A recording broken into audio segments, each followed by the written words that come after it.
छोटी से छोटी जगहों पर भी भू कानून से संबंधित रैलियां हो रही हैं, तो बिना बुलाए, बिना किसी आमंत्रण के, बिना किसी संगठित कार्य के हजारों लोग जुट जा रहे हैं। ये प्रेस कॉन्फ्रेंस हम आज इसलिए कर रहे हैं कि अभी हाल ही में उत्तराखंड के माननीय मुख्यमंत्री श्री पुष्कर सिंह धामी जी ने हमारी विधानसभा, केदारनाथ विधानसभा के अगस्तुनी में एक बहुत बड़ा समारोह सरकारी खर्चे पर करके घोषणा की है कि वो बहुत ही कठोर भू कानून लाने जा रहे हैं। देखिए, इससे पहले 20-22 के साल में भी आपको अगर याद हो, बहुत ही सम्मानित, बहुत ही वरिष्ठ पत्रकार यहाँ पे मौजूद हैं, इन्हीं माननीय मुख्यमंत्री पुष्कर सिंह धामी जी ने घोषणा करी थी कि एक उच्च अधिकार प्राप्त समिति कठोर भू कानून को बनाने के लिए उन्होंने बना दी है, जिसमें शायद एक पूर्व मुख्य सचिव थे, बद्रीनाथ केदारनाथ मंदिर समिति के सम्मानित अध्यक्ष अजयेंद्र राजाई जी थे और कई सम्मानित लोग थे। 22 से लेकर के अभी तक के उनके उस उच्च अधिकार समिति ने क्या किया, मैं ये तो नहीं जानता हूं, लेकिन आज मैं आपके सामने, देखिए, हमें भी उत्कंठा हुई कि आखिर जो परिवर्तन 18 में हमारे सामने, जब मैं विधानसभा का सदस्य था, 18 में जो परिवर्तन उत्तर प्रदेश या उत्तराखंड जमींदारी विनाश और भूमि व्यवस्था अधिनियम 1950, इसकी दो धाराओं में 143 और 154 में जो परिवर्तन उस दिन किए थे, आखिर किसको फायदा देने के लिए? देखिए, आज सम्मानित स्वर्गीय और प्रातः स्मरणीय आदरणीय प्रकाश पंत जी नहीं है। उस दिन का डायलॉग अगर विधानसभा का आप देखेंगे तो मैंने बहुत कड़े शब्दों का प्रयोग किया था। मैंने ये कहा था कि आपको, सरकार को उत्तराखंड की जमीन लुटाने का कोई जनादेश प्राप्त नहीं था। उन्होंने कहा था हमको जनादेश प्राप्त है। उस, आप उन डायलॉग को भी देखिएगा, उस समय सरकार ने कितने बड़े लुभावनी बातें करी थी कि साहब इतने उद्योग लग जाएंगे, उतने लग जाएंगे, लेकिन जो हकीकत में हुआ क्या, इन परिवर्तनों के बाद उत्तराखंड की कितनी जमीन और किन समूहों को दी गई है, उसका डेटा हम आपको शेयर करेंगे। देखिए, प्रेस नोट बहुत लंबी है और इसको हम आपको तीनों फॉर्मेट में दे देंगे। हम आपको वर्ड में देंगे, हम आपको पीडीएफ में देंगे, और हम जो मोबाइल पर जो कुर्तीदेव जो भाषा मंगल की चलती है उस पर भी देंगे। डेटा बहुत बड़ा है। हमने 2 जिलों का अध्ययन किया है, हरिद्वार और पौड़ी जिले का। हरिद्वार और पौड़ी जिले के मामले और एक जॉर्ज एवरेस्ट का मामला है। कैसे उत्तराखंड की, देखिए, मसूरी यहाँ से दूर नहीं है, कैसे उत्तराखंड की खरबों की जमीन 1 करोड़ साल के किराए पर एक बेनामी से अनामसी कंपनी को दी गई है। इन सब मामलों के हम आपको डेटा शेयर करेंगे। मैं आपका बहुत ज्यादा समय नहीं लूंगा। मैं यही कहूंगा कि अलग से बहुत ज्यादा ये मैं जॉर्ज एवरेस्ट से शुरू करूं। देखिए, जॉर्ज एवरेस्ट से अगर मैं आप शुरू करूं, आदरणीय नेता प्रतिपक्ष जी बता रहे हैं, का आदेश है मुझे।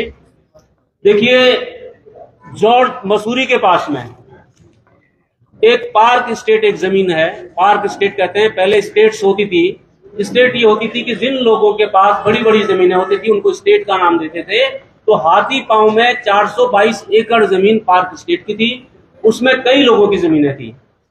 इसमें से 172 एकड़ जमीन उत्तर प्रदेश सरकार के पर्यटन विभाग ने स्वर्गीय MC शाह परिवार, स्वर्गीय CP शर्मा परिवार, जो यमकेश्वर के मराल गांव के मूल निवासी थे, अर्चना पूरण सिंह के पिता स्वर्गीय पूरण सिंह आदि से पर्यटन विकास के नाम पर 1990 से लेकर 1992 तक अधिग्रहित की थी। दिल्ली से सबसे नजदीक हिल स्टेशन मसूरी की और सरकारी जमीन उत्तराखंड की सबसे बेशकीमती जमीनों में से एक थी। इसलिए देश विदेश के सारे बड़े उद्योगपतियों और कारोबारियों की नजर इस जमीन पर थी।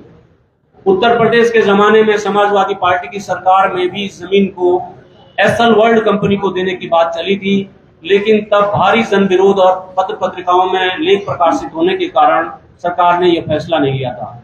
जो काम उत्तर प्रदेश की समाजवादी पार्टी की सरकार नहीं कर पाई थी, उसे 19 जुलाई 2023 को उत्तराखंड के पर्यटन सचिव और पर्यटन विकास परिषद के मुख्य कार्यकारी अधिकारी सचिन कुर्वे के एक हस्ताक्षर से हो गया। उत्तराखंड पर्यटन विकास परिषद के मुख्य कार्यकारी अधिकारी ने 172 एकड़ पर्यटन विभाग की भूमि में से 142 एकड़ भूमि, 142 एकड़ भूमि का मतलब होता है 762 बीघा।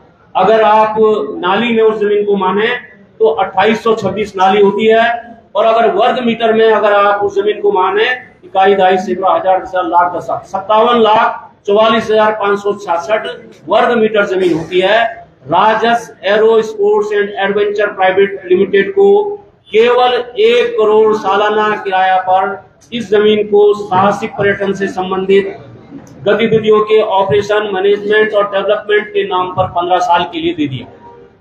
इस 762 बीघा जमीन यानी 57,44,566 वर्ग मीटर भूमि का सरकारी रेटों पर मूल्य आज के समय पर 2757 करोड़ के लगभग है। जमीन का यह रेट सरकारी रेट के अनुसार है। जमीन का वास्तविक बाजार मूल्य आमतौर पर हमेशा 4 गुना होता है और व्यावसायिक पर्यटक स्थलों पर 10 गुना तक होता है। तो आप इसका वास्तविक मूल्य समझ लें कि इस जमीन का कितना था। उत्तराखंड सरकार के पर्यटन विभाग के काबिल अधिकारियों ने खरबों की यह भूमि 15 साल के लिए शायद साहसिक पर्यटन से संबंधित किसी भी व्यावसायिक गतिविधि को चलाने के लिए दे दी थी। पर्यटन गतिविधियों में वहां से हेलीकॉप्टर संचालन भी था। मेरे केदारनाथ में 10 नाली जमीन से हेली संचालन करने वाली कंपनियां साल का ही 1 करोड़ किराया आदि में देती हैं। इस कंपनी की मांग पर पर्यटन विभाग ने समझौता हस्ताक्षरित करते समय शर्तों में एक जिसके अनुसार 15 साल की सबसे पहले इसी कंपनी को देना होगा। इस तरह उत्तराखंड के सबसे कीमती इस भूमि को उत्तराखंड सरकार के काबिल अधिकारियों ने हमेशा के लिए इस कंपनी को देने का पूरा कानूनी इंतजाम कर दिया। आप सभी सालों से पत्रकारिता कर रहे हैं, इसलिए आप जानते हैं किसी अधिकारी की इतनी हैसियत नहीं होती है कि अपने दम पर इतना बड़ा निर्णय ले ले। कंपनी को यह काम देने का रास्ता राज्य की कैबिनेट के निर्णय के बाद हुआ, यानी इस जमीन के, आप इसको नोट कर लीजिएगा, कैबिनेट ने इससे पहले एक बहुत महत्वपूर्ण निर्णय लिया था, यानी जमीन के सौदे की पूरी सरकार सम्मिलित थी। जिस भूमि को 15 साल के लिए 1 करोड़ सालाना किराए में दिया गया, उस भूमि को देने के लिए हुए टेंडर में के वित्तीय वर्ष से पहले पर्यटन विकास विभाग, देखिए ऐसा है, जिस साल अभी पिछले साल जब टेंडर हुआ उससे पहले इन्होंने क्या किया कि एडीबी, एशियन डेवलपमेंट बोर्ड से 23 करोड़ बैंक से 23 करोड़ रुपया कर्जा लेकर के उस जमीन का डेवलपमेंट किया। अब आप ये लगाइए कि पहले एक तो जमीन की आपने मात्रा देख ली है, जमीन का बाजार मूल्य देख लिया है, अब आप ये लगाइए कि उस जमीन को डेवलप करने के लिए 23 करोड़ रुपया कर्जा लिया गया, उस पर 23 करोड़ रुपया कर्जा लगाया, और 15 साल में सरकार को मिलेगा कितना किराए में, 1 साल के हिसाब से 15 करोड़। तो मेरा ये कहना है कि 23 करोड़ का काम, अच्छा जो 23 करोड़ का काम भी एडीबी के कर्जे से हुआ है, उसमें जो सूचना अधिकार में जानकारी मिली है 5 करोड़ के काम का तो कहीं पता ही नहीं, जमीन पर 5 करोड़ के काम ही नहीं है। तो मेरा ये कहना है कि उत्तराखंड सरकार के काबिल अधिकारी बता सकते हैं कि वो 23 करोड़ का कर्जा लेते हैं, खरबों की जमीन, 23 करोड़ के कर्जे पे खरबों की जमीन देकर के सिर्फ 15 करोड़ कमाते हैं। तो ये विकास का मॉडल उत्तराखंड के सरकार के अधिकारियों का है या सरकार का है? अब राजस aero sports and adventure private company को जिस टेंडर के माध्यम से यह काम दिया, उस टेंडर की सारी प्रक्रिया ही गड़बड़ थी। देखिए जो शर्तें रखी थी उसमें बहुत कठोर शर्तें रखी थी कि जो कंपनी इसमें पार्टिसिपेट करेगी तो वो कोई कर ही नहीं सकता था। और राजेश स्पोर्ट्स एडवेंचर कंपनी जो है ये और इसके साथ जो 2 कंपनियां, उस दिन ठीक जिस दिन टेंडर हुआ उस दिन शर्तों को बदल दिया गया। उस दिन शर्तों में जोड़ा गया कि जो MSME जो स्टार्टअप कंपनियां होती है, स्मॉल स्केल की कंपनियां होती हैं, वो भी इस टेंडर में आवेदन कर सकती हैं। तो राजस स्पोर्ट्स कंपनी तो शर्तों को पूरा करती थी, लेकिन जो 2 कंपनियां जोड़ी गई वो नई कंपनियां थी, वो किसी भी शर्त को पूरा नहीं करती थी। ऐसा करके मिलजुल करके, देखिए आप सभी लोग यहाँ पर जो बैठे, हमारे जो बहुत सीनियर लोग हैं वो प्रोक्योरमेंट पॉलिसी को भी जानते हैं। 17 की जो उत्तराखंड में जो प्रोक्योरमेंट पॉलिसी है जिससे हम ठेके देते हैं, टेंडर पॉलिसी है, वो 17 की प्रोक्योरमेंट पॉलिसी है। ये सारा का सारा प्रोक्योरमेंट पॉलिसी का उल्लंघन था। तो इस तरह से यह है कि सबसे बड़ी बात यह है कि इन तीनों कंपनियों के बुक ऑफ अकाउंट्स के कार्यालय एक ही स्थान पर है, जो है द्वितीय फ्लोर, दीक्षा भवन, पतंजलि योगपीठ, महर्षि दयानंद ग्राम, बहादुराबाद है। और जो ये राजस aero sports and adventure private limited company है, इसका जो पता है ग्राम भवन, नीलकंठपत्ती, उदयपुर तल्ला, यमकेश्वर, पौड़ी, गढ़वाल है। अब आप पौड़ी के अगर कोई लोग हों तो मेरा आपसे आग्रह है, या आप लोग पत्रकार हों, कि ये देख लें कि भवन में कौन सी पर्यटक गतिविधियां हो रही हैं कि भवन में रजिस्टर्ड कंपनी को इतना बड़ा काम इन्होंने दे दिया। देखिए, इस टेंडर को प्रकाशित करते समय पर्यटन विभाग ने टेंडर में भाग लेने के लिए कड़ी शर्तें रखी थी, लेकिन ठीक टेंडर के दिन अपर मुख्य कार्याधिकारी यूटीबी कर्नल अश्वनी कुंडीर के एक साधारण आदेश द्वारा एमएसएमई कंपनियों को भी इस टेंडर में भाग लेने की अनुमति दे दी। अब कोई भी बता सकता है कि बिना अनुभव के स्टार्टअप कंपनियों को इस उत्तराखंड में साहसिक पर्यटन का विकास कैसे कर सकती हैं। इस तरह खरगों की इस भूमि को 15 साल के लिए देने के लिए टेंडर में भाग लेने वाली एक ही पारिवारिक कंपनियों में से एक राजस aero sports and adventure private limited की सभी कंपनी को काम दे दिया गया है ना। अब मेरा यह है कि देखिए, इस तरह देखिए, जो सबसे जो इसमें अगर कानूनी आप बातें जानना चाहते हैं तो उत्तराखंड सरकार का वित्त अनुभाग 7 का एक 17 का जीओ है, उत्तराखंड अधिप्राप्ति प्रोक्योरमेंट नियमावली है, इसका घनघोर उल्लंघन करके ये काम किया गया है। इस कंपनी को जमीन देने की पटकथा पहले लिखी जा चुकी थी। इस पटकथा में भी बहुत बड़ा घोटाला और नियम विरुद्ध कार्य पर्यटन विभाग ने कर दिए थे, उनका खुलासा करने के लिए कई दिन चाहिए। इस तरह उत्तराखंड के मसूरी जैसे हिल स्टेशन में खरगों की जमीन एक बेनामी सी कंपनी, जिसका संबंध उत्तराखंड में जमीनों के सबसे बड़े सौदागरों में से एक ग्रुप से है, को उत्तराखंड सरकार के काबिल अधिकारियों ने पर्यटन विकास के नाम पर दे दिया।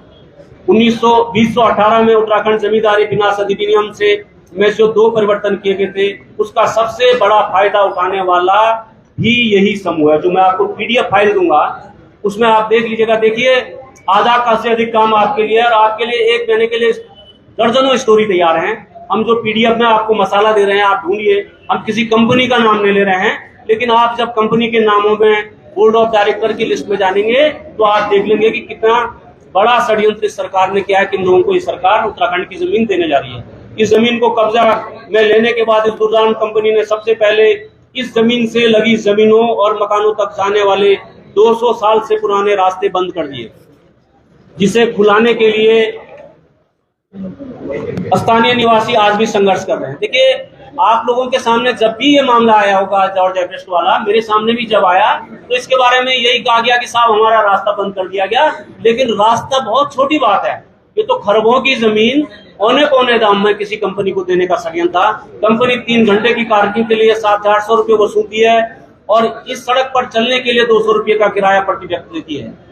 कंपनी ने इस जमीन से जो बिनोग हिल वर्ल्ड सेंचुरी, देखिए सबसे बड़ी बात यह है कि ये जो जमीन पड़ती है बिनोग हिल वर्ल्ड सेंचुरी, बिना अनुमति के व्यावसायिक हेलीकॉप्टर संचालन किया, जो फॉरेस्ट डिपार्टमेंट के आदेश से बंद हो गया। लेकिन आज भी इस कंपनी से, इस भूमि से हेलीकॉप्टर संचालन हो रहा है। इस भूमि पर जॉर्ज एवरेस्ट जैसी बेशकीमती हेरिटेज प्रॉपर्टी भी है।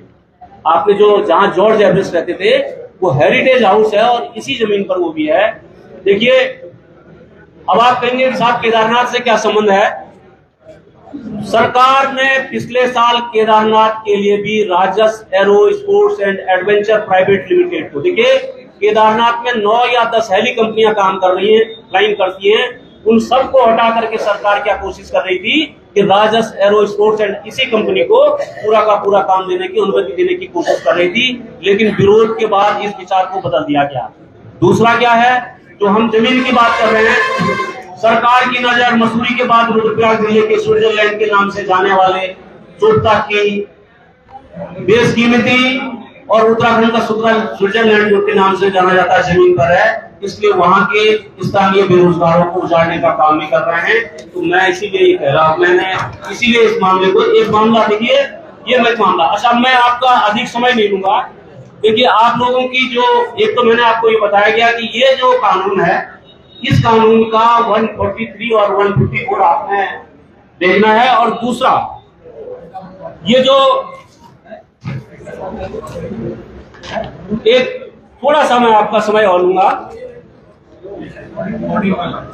देखिए, यहाँ पर बहुत ही वरिष्ठ हमारे नेतागण हैं जिनको विधायी प्रक्रियाओं का और सरकार में रहने का सालों का अनुभव है। आदरणीय हरक सिंह जी उत्तर प्रदेश के जमाने में भी मंत्री रहे हैं।